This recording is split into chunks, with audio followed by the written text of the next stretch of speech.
அதுக்கப்புறம் இந்த மாதிரி ஒரு பெரிய பாத்திரம் வச்சு இங்கே பாருங்கள் எல்லாமே நிப்பல் தனியாக, மூடி தனியாக, பாட்டில் தனியாக எல்லாத்தையுமே வந்து போட்டு நல்லா சுத்தமான தண்ணியில் விட்டு நல்லா சூடு பண்ணுங்க. இங்கே பாருங்கள் மயிலில் நான் சிம்மில் வச்சுருக்கேன். எப்படி இருக்குது பாருங்கள், பபுள்ஸ்லாம் நல்லா கலந்துருக்கு பாருங்கள். இந்த மாதிரி எடுத்துகிட்டு இப்போ வந்து பார்த்திங்கன்னா க்ளீனாக இட்டுருக்கோம் டப்பா பாருங்கள், சுத்தமாக இட்டுருக்கோம். எதுவுமே ஒரு பசுமாட்டு பால் யூஸ் பண்ணுறவங்க கூட இதை ட்ரை பண்ணலாம்.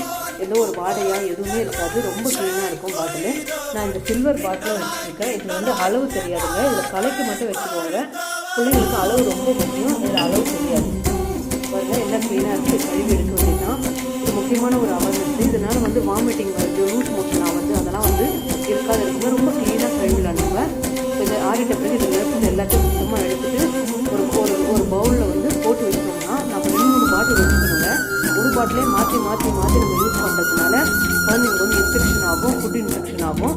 நான் வந்து 3 வச்சுட்ருக்கேன், 1 வச்சுட்ருக்கேன், அப்புறம் இது 2 வச்சுட்ருக்கேன். அதே மாதிரி அளவு வந்து ரொம்ப முக்கியங்க. குழந்தைங்களுக்கு கொடுக்கும்போது நம்ம இஷ்டத்துக்கும் நம்ம சில்வர் பாட்டிலில் கொடுக்குறோன்றதுனால இதில் அளவு தெரியாது. அளவு வச்சுருப்பான், ஆனால் நம்மளுக்கு வந்து டிஸ்பிளே ஆகாது, அளவு வந்து இதில் தெரியாது. அதனால் இதில் கலைக்கு மட்டும் வச்சுப்பேன். ஆனால் யூஸ் பண்ணுறது வந்து இதில் தான் நான் வந்து இதில் அளவு தெரியும்.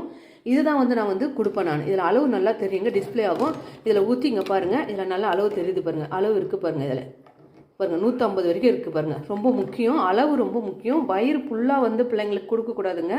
கொஞ்சம் குறை வயிறாக தான் பிள்ளைங்களுக்கு கொடுக்கணும். அடிக்கடி கூட கொடுக்கலாம், அது தப்பு இல்லை. ஆனால் கொஞ்சம் குறை வயிறாக தான் கொடுக்கணும், வயிறு ஃபுல்லாக கொடுக்கக்கூடாது. அதை பார்த்துக்கோங்க.